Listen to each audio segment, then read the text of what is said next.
Moi, j'étais ravie de pouvoir découvrir tous ces métiers avec vous, ces 7 pôles. Lorsqu'on m'en a parlé, je me disais même, mais alors, quels sont les 7 pôles? Et justement, je me suis dit, en fin de compte, je ne peux pas aller regarder sur Internet, j'attends d'être sur le moment présent, d'en savoir plus et justement de pouvoir tester moi aussi. Alors effectivement, il y a des moments où il y avait plein de techniques que je ne connaissais pas, pourtant des choses qu'on fait quotidiennement, comme par exemple quand j'ai fait les œufs mimosa. La mayonnaise, j'ai l'habitude de la faire à la maison, mais alors en petite quantité. Quand il faut la faire en grande quantité pour que ça rentre dans la poche à douille, eh bien en fait j'avais hyper mal au bras. Ne serait-ce que la colle pour faire ce joli bracelet, je m'en suis mis partout sur les mains et c'est en réalité c'est une petite technique que j'imagine. Pareil, lorsque j'ai fait les paupiettes, ce mouvement de doigt à vouloir le mettre par en dessous, ça paraît tellement simple. Je clignais des yeux, pop, ça y est, c'était fait avec vous. Moi, ça ne passait pas pareil. Ça permettait de voir effectivement la technicité, ça permettait de voir la manière dont vous aviez appris au fur et à mesure comment faire. Hyper intéressant de voir qu'en plus tous ces cursus se suivent et peuvent être complètement complémentaires pour avoir des jolis projets professionnels derrière. Et à l'issue de tout cet apprentissage, on a quand même croisé des étudiants qui veulent ouvrir leur propre entreprise.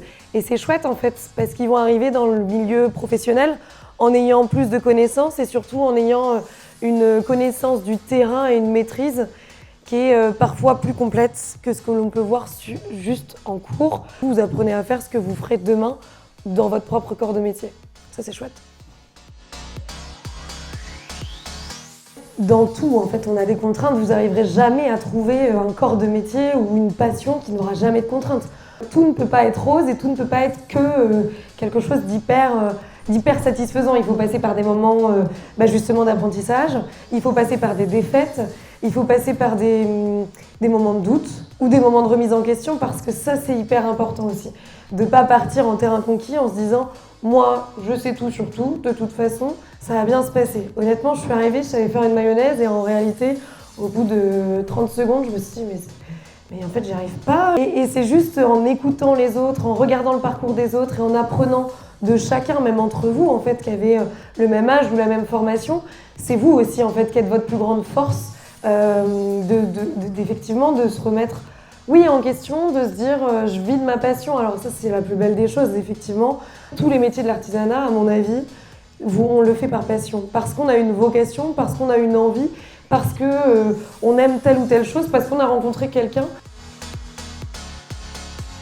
Donc chez les Miss, il n'y a que des filles, évidemment. Mais il y a aussi le concours pour les garçons. Ici, c'était une grande question de se dire est-ce qu'en boucherie, on va retrouver des femmes? Est-ce qu'en pâtisserie, on va avoir la parité ou pas? Est-ce qu'en fleuriste, on va avoir que des femmes parce que c'est un peu l'image qu'on peut avoir? Donc je suis arrivée et je me suis posé les mêmes questions. J'ai été agréablement surprise de voir que les portes étaient ouvertes à tout le monde et qu'il y avait des filles et des garçons dans des milieux, dans des domaines d'activité où je ne pensais pas avoir autant de filles ou autant de garçons par moment. Et ça, c'est cool parce que ça montre à quel point, encore une fois, tout est possible et c'est ouvert à tout le monde. Je dirais ambition, choix et plaisir. Parce que dans chacun d'entre vous, j'ai vu du bonheur à faire ce que vous êtes en train de faire. Vous avez choisi d'être ici. Et vous êtes hyper ambitieux parce que pour certains, dans votre discours, j'entendais « moi, j'ai envie de monter mon entreprise ». En fait, ce qu'on peut avoir comme à l'esprit, des fois, c'est de se dire l'apprentissage, c'est bâclé, on fait ça en 2 ans, on n'en parle plus, c'est pour ceux qui n'aiment pas l'école. Mais en attendant, ici, j'en ai vu qu'on fait la formation boulangerie, qui sont partis en pâtisserie, qui sont partis en chocolaterie et qui demain veulent ouvrir leur boulangerie. Il n'y a pas meilleure formation professionnelle que d'être directement sur le terrain et en contact avec les pros. Vous avez tout qui vous permet de devenir les professionnels et de bons professionnels de demain.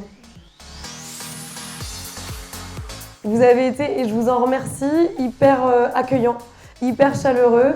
Vous n'avez pas toujours osé, j'ai vu des fois des visages un peu tout rouges, un peu non, j'y vais pas, j'ai peur. Il ne faut pas hésiter en fait, il faut y aller. Moi, si j'avais pas osé, j'en serais pas là aujourd'hui. Osez, faites ce qui vous plaît et ce qui vous fait plaisir. La porte est ouverte à toutes les aventures.